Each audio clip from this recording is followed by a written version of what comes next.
آج ہماری خوش قسمتی ہے، آج ہمارے ساتھ شریک گفتگو ہیں اہل سنت اسکالر عظیم محقق محب اہل بیت ڈاکٹر علی وقار قادری صاحب. ہم آپ کو خوش آمدید کہتے ہیں. السلام علیکم ورحمۃ اللہ وبرکاتہ. جی وعلیکم السلام ورحمۃ اللہ. یہ ڈاکٹر صاحب آپ آج انشاءاللہ کچھ انتہائی اہم موضوعات پہ آج آپ سے استفادہ کرنا چاہتے ہیں. بنیادی سوال یہی ہے کہ قرآن مجید میں اللہ تعالیٰ ارشاد فرماتا ہے ان الدین عند اللہ الاسلام، لیکن ہم عملی طور پر دیکھتے ہیں کہ اسلام کی ایک تفسیر نہیں ہے، ایک تعبیر نہیں ہے. تو بنیادی فرق کیا ہے دین اور تعبیر دین میں؟ جی بسم اللہ الرحمن الرحیم. بہت شکریہ کہ آپ نے مجھے موقع فراہم کیا کہ آپ کے ساتھ چند نہایت قیمتی موضوعات پر اور افکار پر کچھ نہ کچھ بات کروں. دیکھیے، سب سے جو اہم سوال ہے، پہلا سوال ہے وہ یہ ہے کہ اگر دین ایک ہے، قرآن ایک ہے، سنت ایک ہے، اہل بیت ایک ہیں، صحابہ کرام ایک ہیں، تو پھر دین کی تعبیرات اتنی کیوں ہیں؟ یہ بنیادی طور پہ آپ سمجھ لیں کہ یہ اسلام کا خاصہ بھی ہے اور رسول اللہ صلی اللہ علیہ وسلم کا معجزہ بھی ہے. دنیا میں کوئی دو انسان آپ کو ایسے ملتے ہیں جو ایک جیسا سوچتے ہوں. کوئی دو انسان، دو سگے بھائی ہیں، ایک ماں ہے، ایک باپ ہے، ایک گھر میں رہتے ہیں، ایک چھت تلے پرورش ہوتی ہے، ایک جیسا کھاتے ہیں، مگر ان کے افکار و نظریات میں زمین آسمان کا فرق ہوتا ہے. یہ فرق فطری ہے.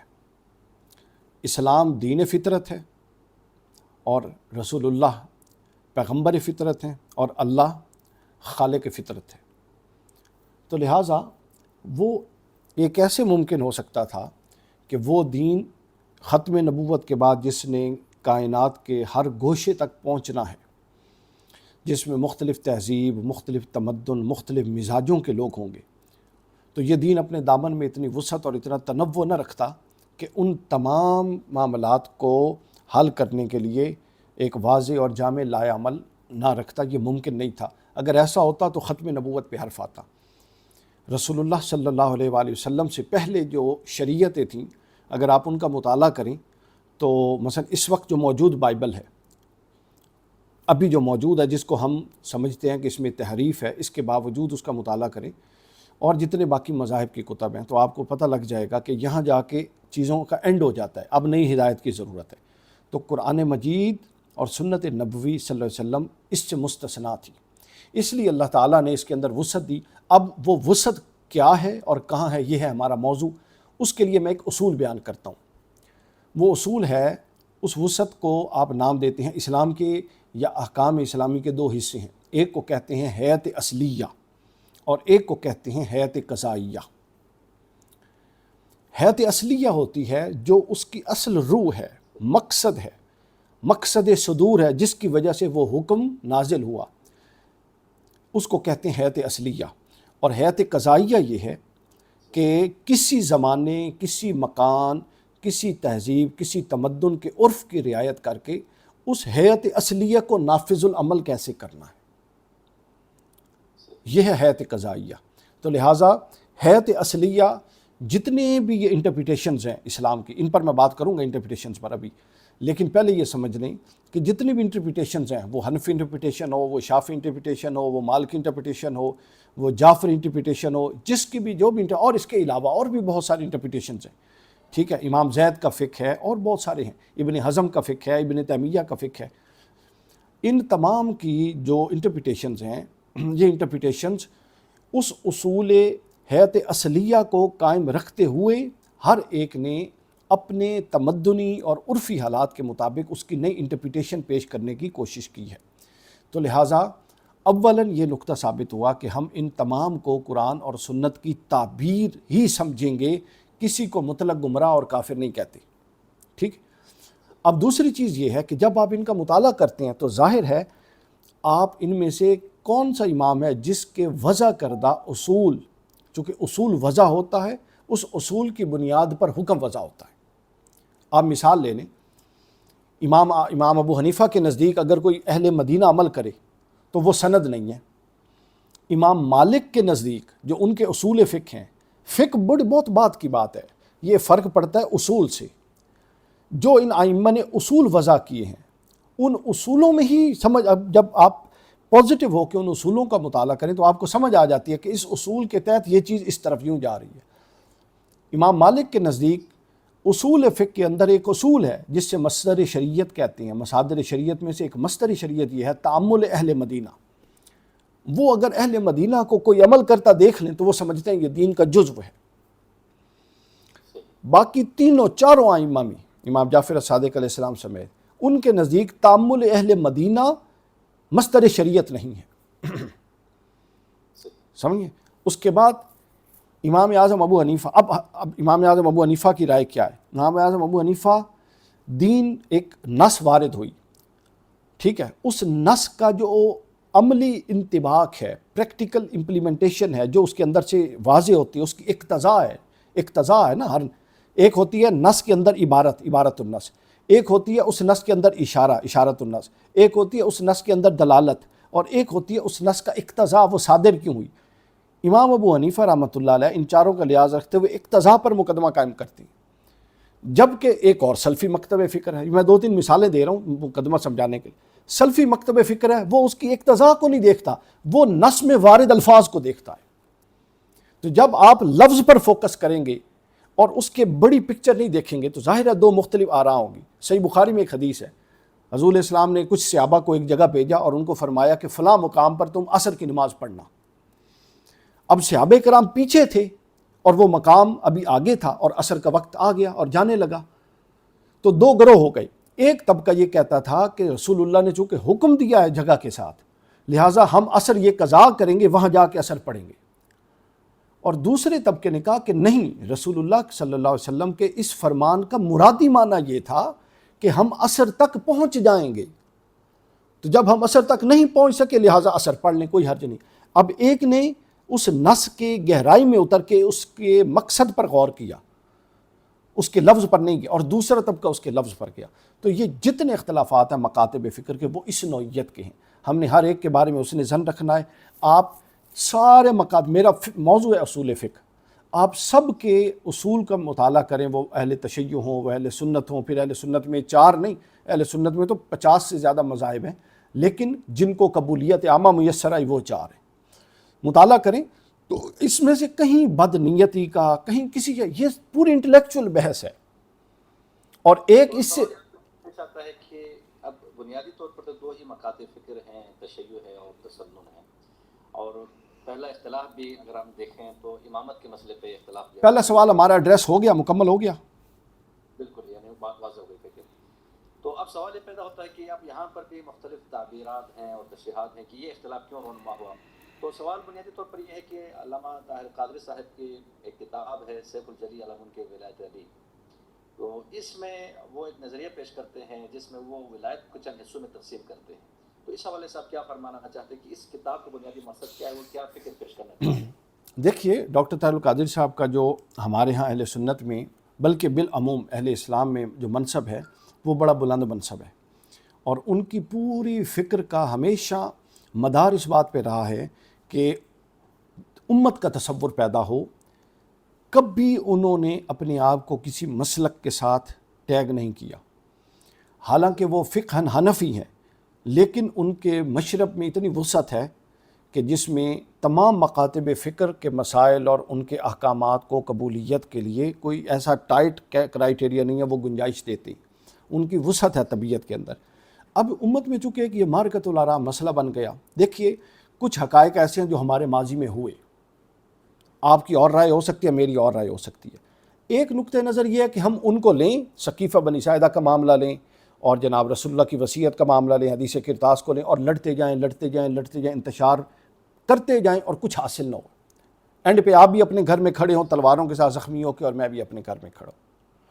ایک نقطہ نظر یہ ہے کہ ہم ان کو چھوڑیں اور اب یہ دیکھیں کہ آگے کیسے بڑھنا ہے، اور ان بڑے مسائل کو کس طرح کلوزر کر کے دونوں طبقات کو آگے کیسے وے آؤٹ نکالنا ہے۔ انہوں نے یہ کوشش کی ہے، اور انہوں نے تقسیم یہ کی ہے کہ اہل تشیع کے ہاں چونکہ امامت کا تصور ہے، اور امامت میں حضرت مولا علی پہلے ہیں، اور اہل سنت میں خلافت کا تصور ہے، اور خلافت میں حضرت ابوبکر صدیق پہلے ہیں۔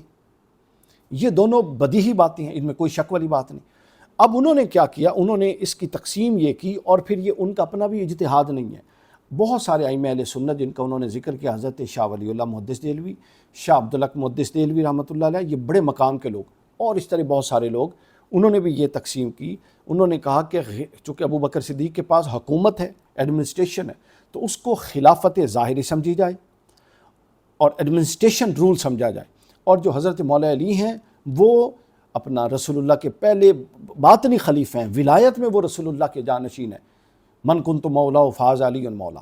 یہ حدیث بھی صادق آئے، اور یہ جو ایک واقعہ ہوا جو کہ اتفاقی طور پہ ہوا، بنی ساعدہ، ثقیفہ بنی ساعدہ والا، لیکن اس میں کسی بندے کی کسی طرح کی کسی بد نیت کا ہم تصور بھی نہیں کر سکتے، یہ جو واقعہ ہوا، تو ان دونوں کو ملا کے come closer to each other ایک ایسا نقطہ نظر وضع کیا جائے جس نقطہ نظر میں اہل تشیع کے لیے بھی گنجائش ہو اور اہل سنت کے لیے بھی گنجائش ہو۔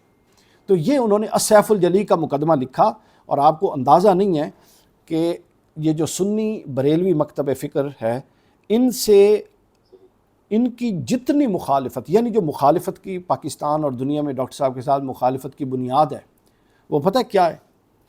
یہ والی بنیاد ہے۔ وہ کہتے ہیں اس سے بہت سارے وہ چیزیں جن کو عقائد بنا دیا گیا تھا اہل سنت کے، وہ مجروح ہوتی ہیں، جبکہ انہوں نے ایک پازیٹیو کوشش کی ہے دونوں چیزوں کو ملانے کی، اور ہمارا اس پر بالکل عقیدہ ہے، اور ہم اس کو بالکل مناسب بات سمجھتے ہیں، اور یہ ان کی جو کوشش ہے یہ برحق ہے، یہی حل ہے اس مسئلے کا۔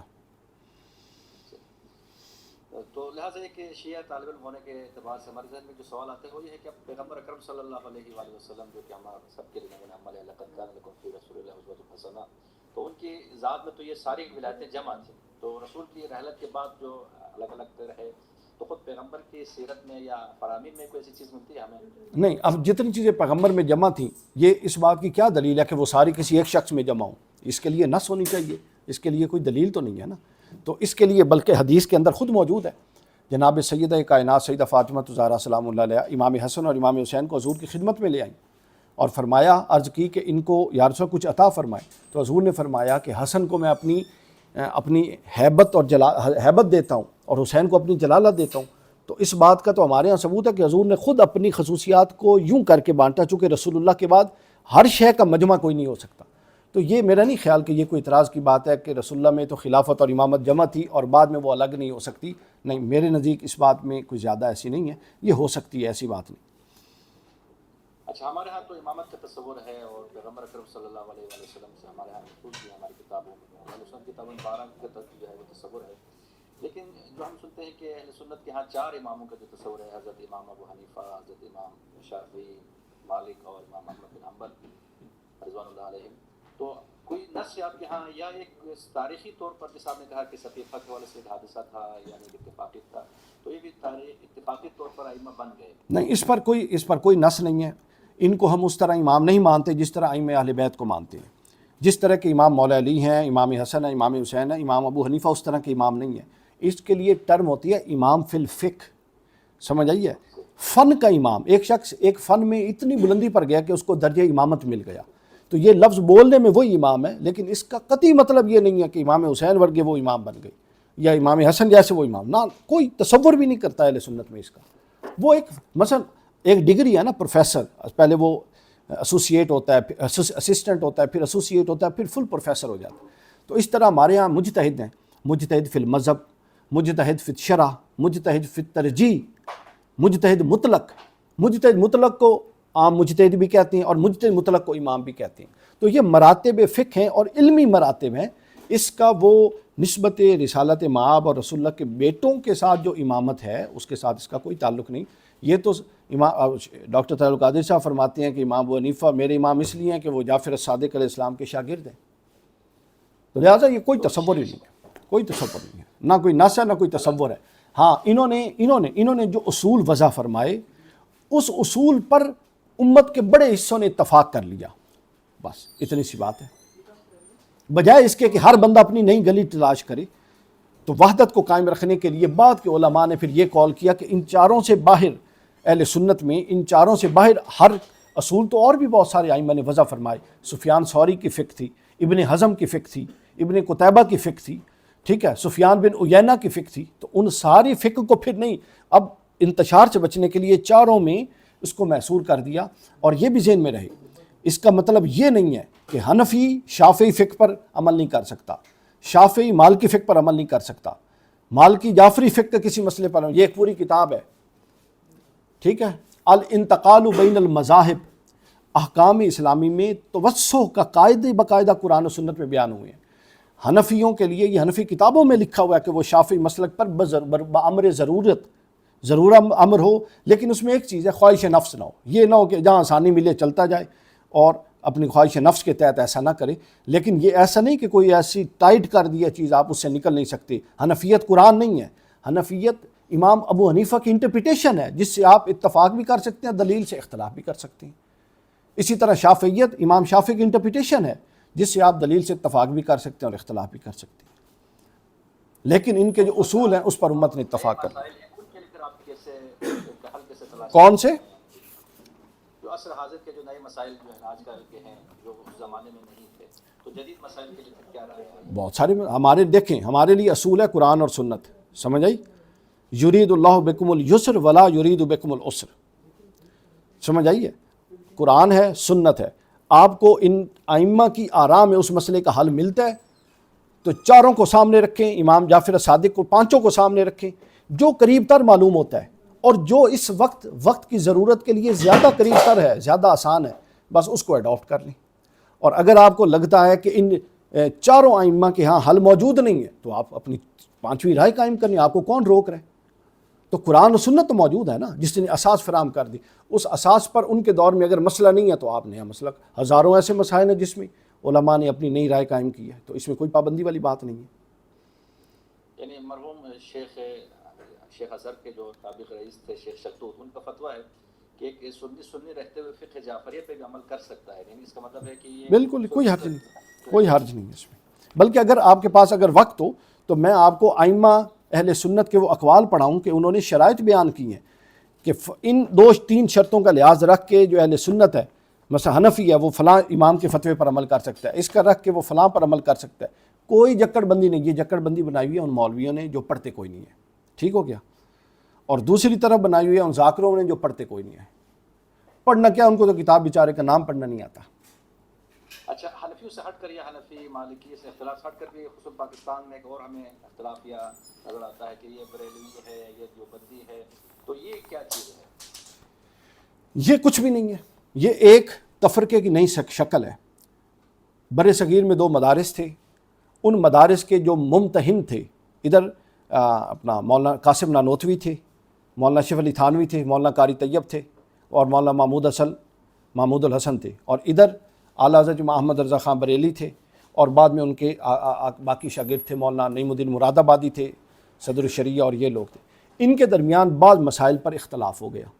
جو ان کے طلباء تھے انہوں نے جب پوری دنیا میں پھیلے، جس طرح بڑے مدارس کے طلباء جاتے ہیں مساجد میں، مدارس میں، انہوں نے اپنے اساتذہ کی فکر کو پروموٹ کیا، انہوں نے اپنے اساتذہ کی فکر کو پروموٹ کیا، اور بدقسمتی یہ کہ یہ دونوں مکتب فکر کی شکل میں سامنے آ گئے، جبکہ فقہاً یہ دونوں حنفی ہیں اور اعتقاداً یہ دونوں ماتریدی ہیں، اور باقی ان کی اپنی انٹرپریٹیشنز ہیں۔ یہ کوئی ان کی کوئی نہ کوئی بریلوی کوئی شے ہے، نہ کوئی دیوبندی کوئی شے ہے۔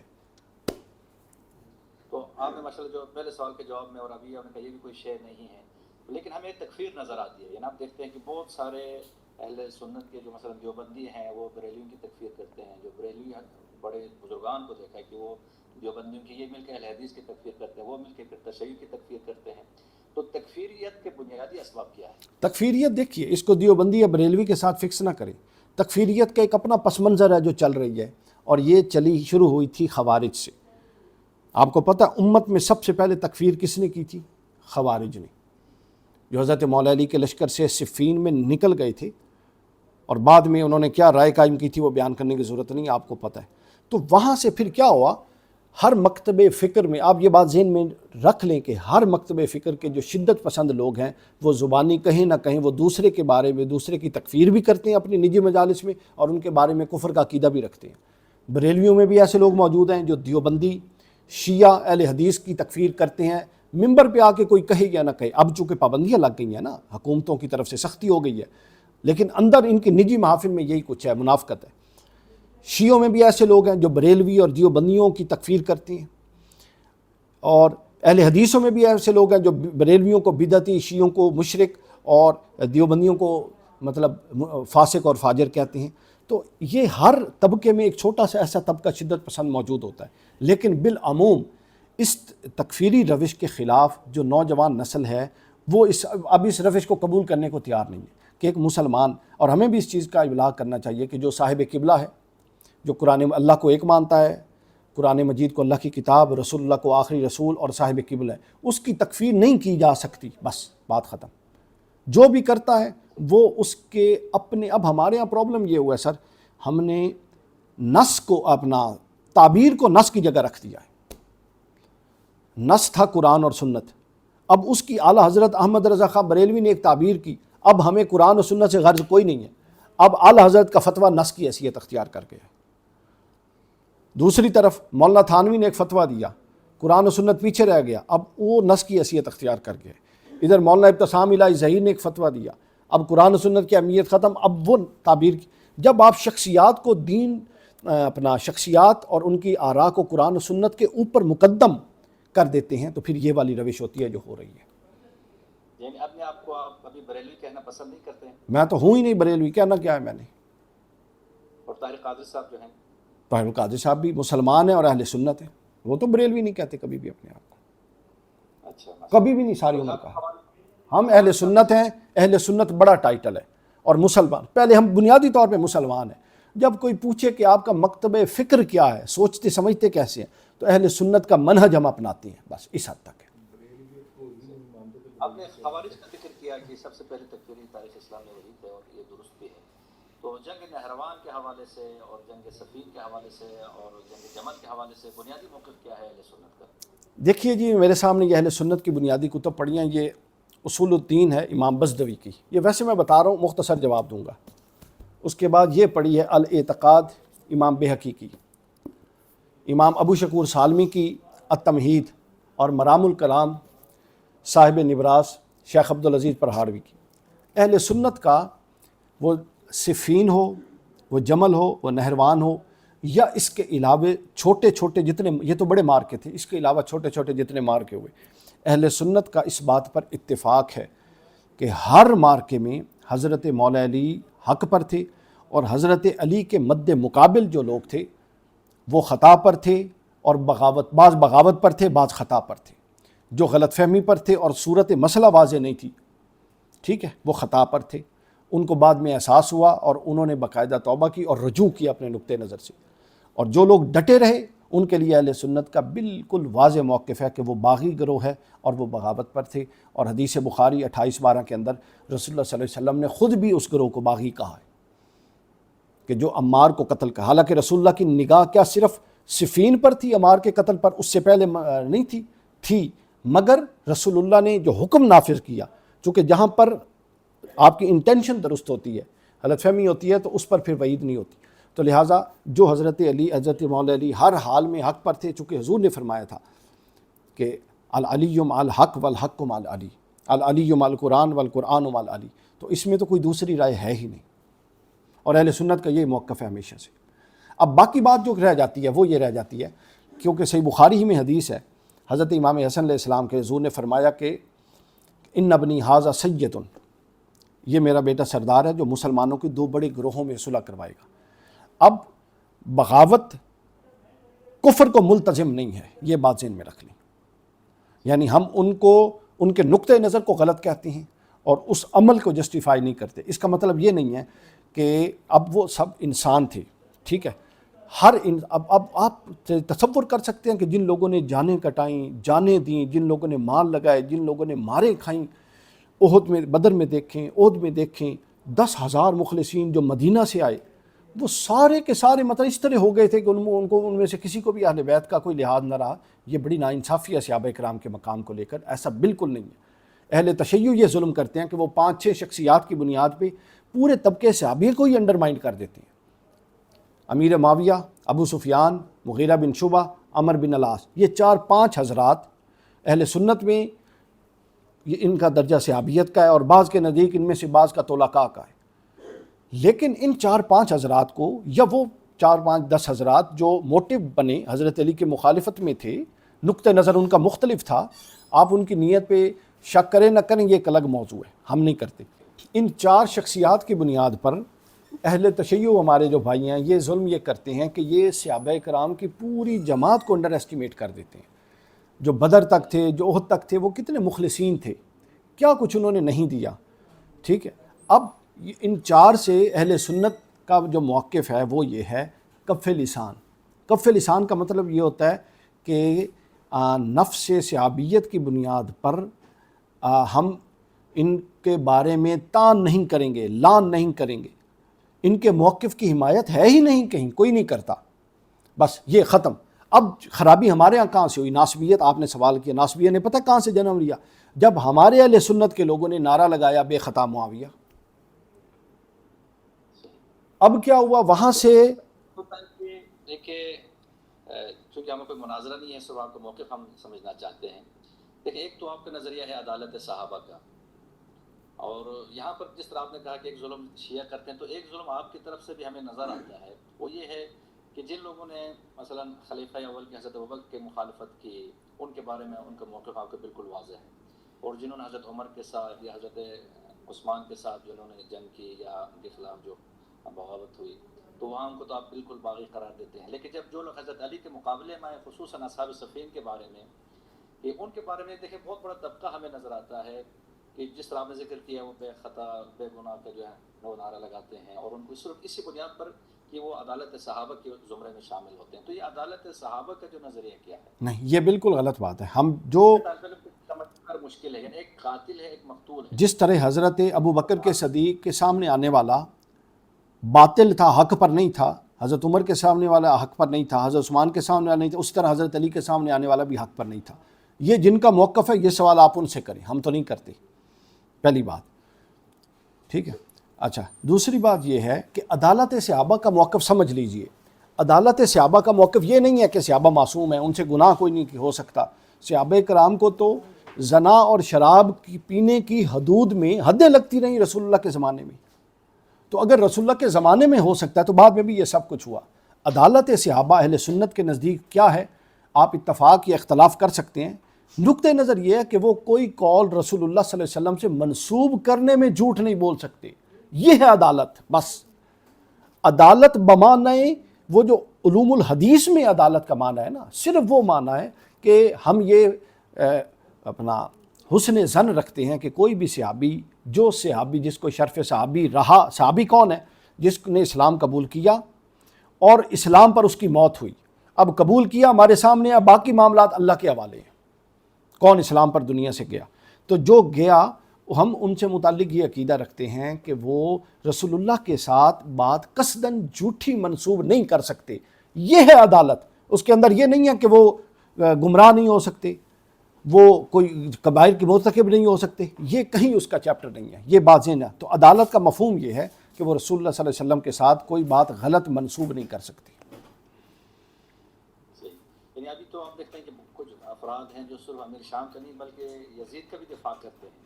یعنی یہ اہل سنت کا ایسے افراد سے یا اس فکر سے کوئی تعلق نہیں ہے, یہ ناصبیت ہے. اہل سنت ہم تو لعنت بھیجتے ہیں اس فکر پر نا, جو بہانہ بنائے امیر شام کا, حضرت معاویہ کا بہانہ ان کا بنائے اور بنیادی طور پہ دفاع کرے یزید کا. اور یہ دفاع بھی یزید بھی نہیں ہے, یہ جتنی عوامل ہیں نا, اس کو آپ کوئی بھی اور رنگ دے لیں, یہ سب مختلف پردے ہیں بغض علی کے, جو مختلف انداز میں پلٹ پلٹ کے سامنے آتے ہیں. اس کے لیے کوئی بہانہ بنا لے دفاع صحابہ کا, کوئی بہانہ بنا لے اپنا کسی بھی معاملے میں دفاع بہانہ بنا لے. ہم سمجھتے ہیں یہ سب بغض کی مختلف صورتیں ہیں اور ان میں سے کوئی بھی جسٹیفائڈ نہیں ہے. تو دیکھتے ہیں اس وقت ہمارے ہاں جو نصیریت ہے وہ گھس چکی ہے, اور آپ کے ہاں ناصبیت جو ہے وہ سرایت کر چکی ہے. واقعی تو اسلام کے لیے تو وہ ناصور ہیں بلکہ اسلام کے دشمن ہیں. تو اس کی بنیادی وجہ کیا ہے کہ اہل سنت کے ہاں ناصبیت پھیلتی جا رہی ہے؟ 2 وجہ ہیں. دونوں اہل سنت اور اہل تشیع دونوں حضرات کے جو حضرات علماء ہیں ان سے غلطیاں ہوئی ہیں. ہمارے علماء سے یہ غلطی ہوئی کہ انہوں نے صحابہ کرام کا مقام بیان کرنے کا مطلب یہ سمجھ لیا کہ اہل بیت کو جتنا دبایا جائے اتنا صحابہ کا مقام اوپر ہوگا. اور اہل تشیع نے یہ سمجھا, انہوں نے کہا کہ جن تک اللہ نال علی نو نہیں رلانا انہیں تک علی ہو نہیں سکتا. سمجھ آئیے؟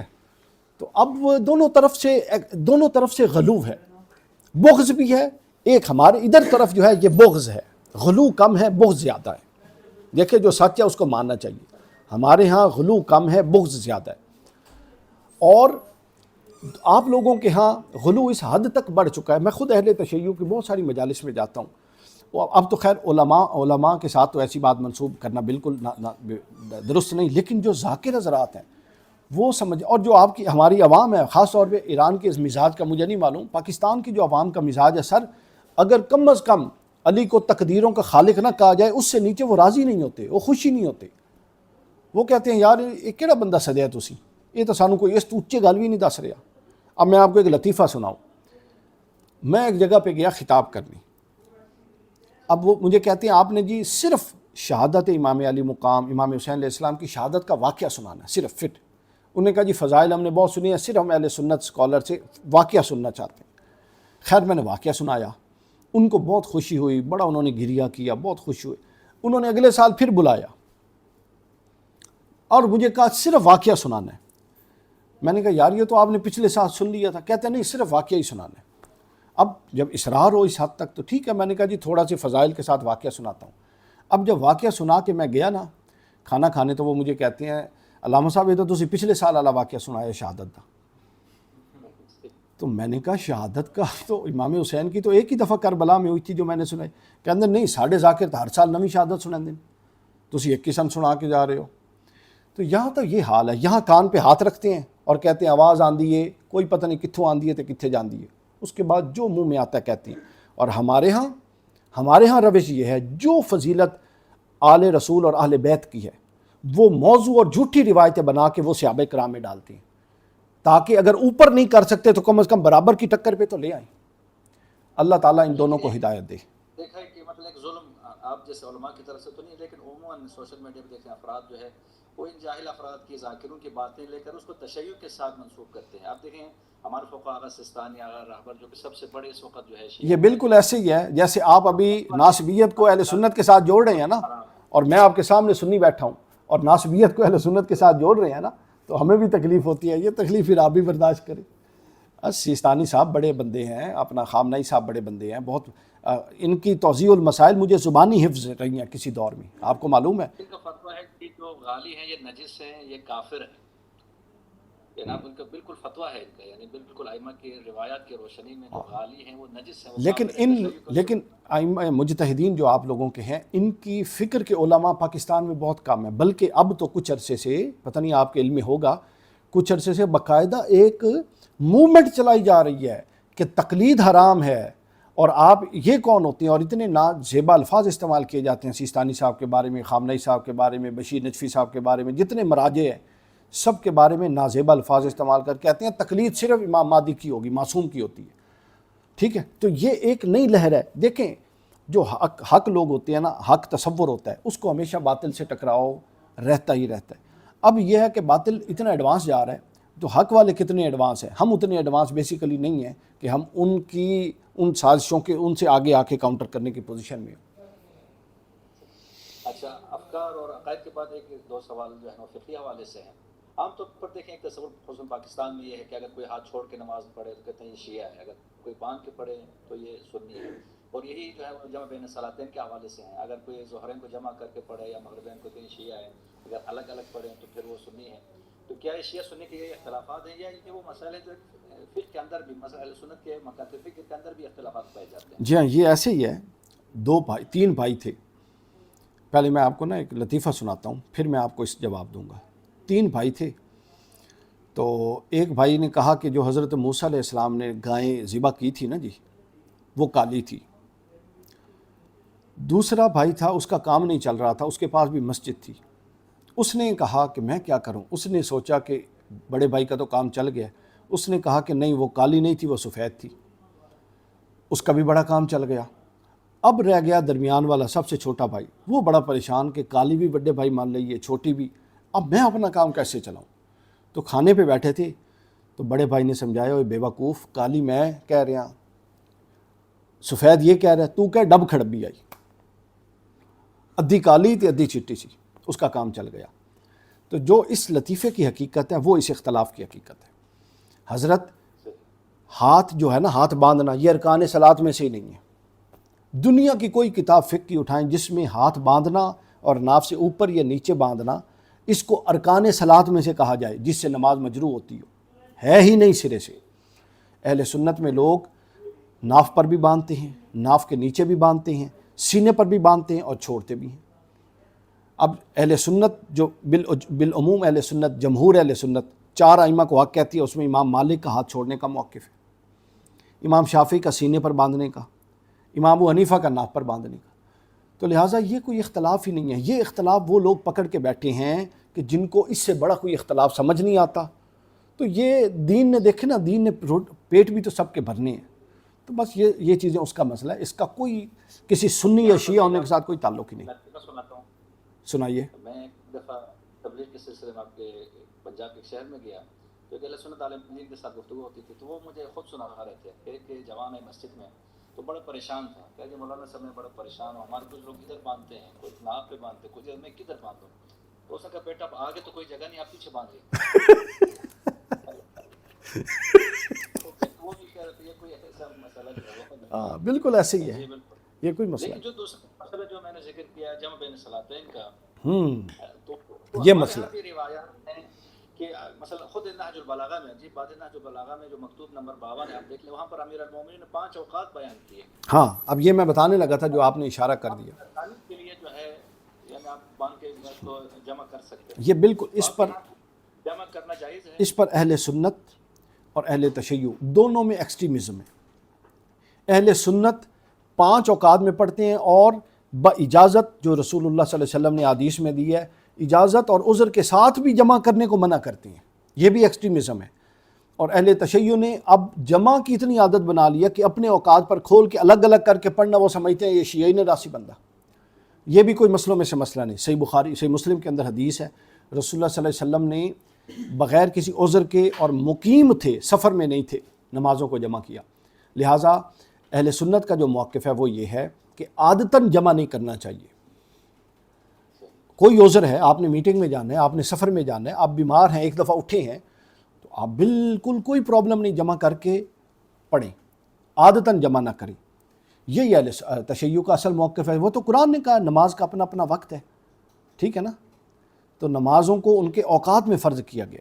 تو لہٰذا جس طرح آپ نے نہج البلاغہ کا حوالہ دے دیا، تو ایکسٹریمزم نہیں ہونی چاہیے، جمع کرنے کی گنجائش، جو گنجائش شریعت نے دی ہے اس سے فائدہ اٹھائیں، ٹھیک ہے، اور جو چیز اپنا قرآن مجید نے بیان کیا اس پر بھی عمل کریں۔ تو لہٰذا اگر کوئی جمع کر لے تو کوئی حرج والی بات نہیں، اہل سنت جمع کرتی ہیں، میں خود جمع کرتا ہوں بامر مجبوری، ٹھیک ہے، اور اکثر اوقات پر پڑھتا ہوں۔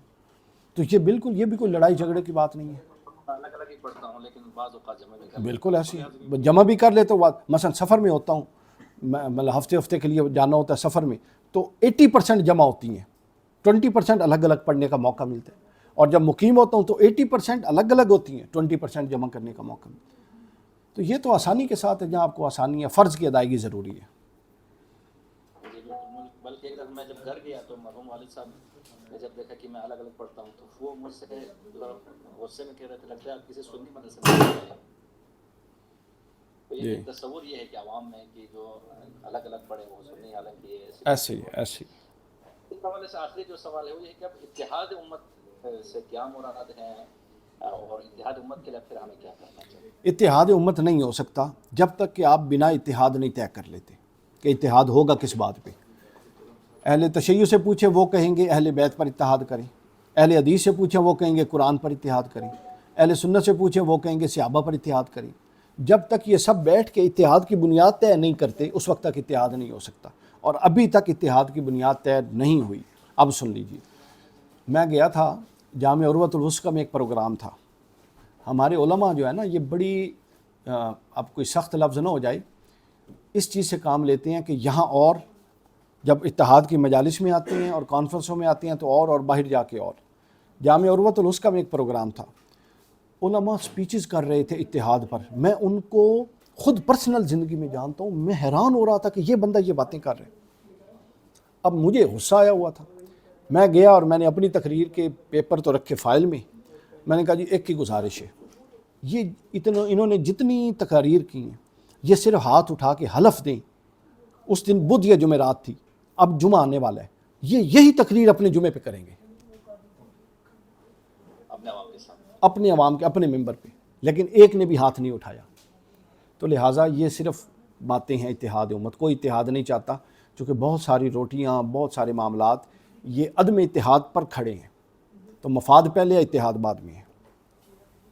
لیکن دیکھتے ہیں کہ اس وقت جو غزہ کی صورتحال ہے واقعاً وہاں اس وقت کربلا برپا ہے، وہاں پر یہ نتائج ہیں نا، اتحاد نہ ہونے کے نتائج ہیں کہ ٹرمپ کو دینے کے لیے آپ کے پاس جہاز ہے اور غزہ کو دینے کے لیے آپ کے پاس پانی کے چند قطرے بھی نہیں ہیں، اور جو مقتدر حلقے ہیں، ٹھیک ہے، آپ ان ملکوں کو دیکھ لیں جن کی خاص طور پہ غزہ سے سرحدیں لگتی ہیں، ٹھیک ہے، کہ اللہ کے حضور کس طرح جواب دہ ہوں گے اس معاملے کے، یہ کربلا ہے، اس سے کم نہیں ہے۔